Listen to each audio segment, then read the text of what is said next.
మొత్తం వ్యాపించిన తర్వాత కూడా మనకి కొంత డ్రై స్పెల్ అనేది కొనసాగుతుంది. దీనికి కారణం మనకి తెలంగాణకి దగ్గరలో స్పెషల్ సినాప్టిక్ ఫీచర్స్ అంటాం. అంటే అల్పపీడనం కానీ ద్రోణి కానీ దగ్గరలో లేనందున మనకి క్లౌడీనెస్ అయితే ఉంది కానీ పెద్దగా వర్షపాతం లేదు.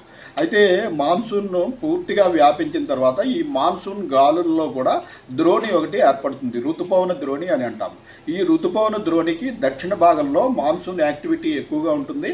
ఆ ప్రాంతంలో వర్షాలు కూడా ఎక్కువ పడుతుంటాయి. గత 4 రోజుల నుంచి ఈ ఋతుపవన ద్రోణి తెలంగాణకు చాలా దూరంగా ఉత్తరప్రదేశ్, బీహార్, వెస్ట్ బెంగాల్ ప్రాంతంలో కొనసాగడం వల్ల మనకి ఈ మేఘావృతమై ఉన్నప్పటికీ పెద్దగా వర్షాలు పట్టడం లేదు.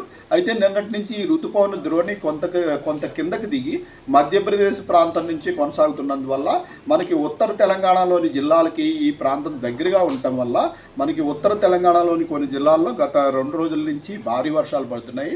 ఈ రోజు కూడా అదే సిచ్యుయేషన్ కొనసాగుతున్నందువల్ల ఉత్తర తెలంగాణలోని 13 జిల్లాలకి భారీ వర్షం అంటే 7 సెంటీమీటర్ల పైబడి వర్షపాతం పడే అవకాశం ఉందని చెప్పి ఎల్లో అలర్ట్ ఇవ్వడం జరిగింది.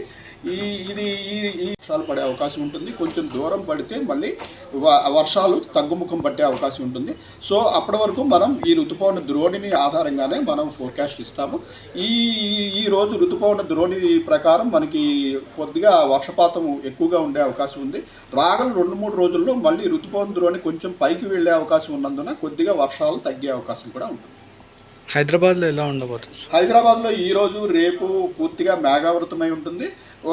మోస్తరు వర్షాలకి అవకాశం ఉంది. పెద్దగా భారీ వర్షాలు అయితే ఇక్కడ ఎక్స్పెక్ట్ చేయడం లేదు, ఎందుకంటే సినాప్టిక్ ఫీచర్స్ మనకి దగ్గరలో లేవు.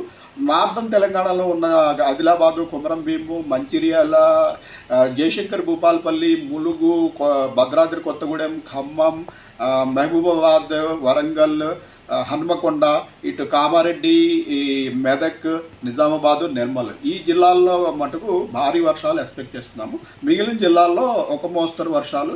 అయితే ఈదురుగాలులు మటుకు 30 నుంచి 40 కిలోమీటర్ల వేగంతో మొత్తం తెలంగాణ వ్యాప్తంగా వీచే అవకాశం ఉందని అన్ని జిల్లాలకి అలర్ట్ చేయడం జరిగింది.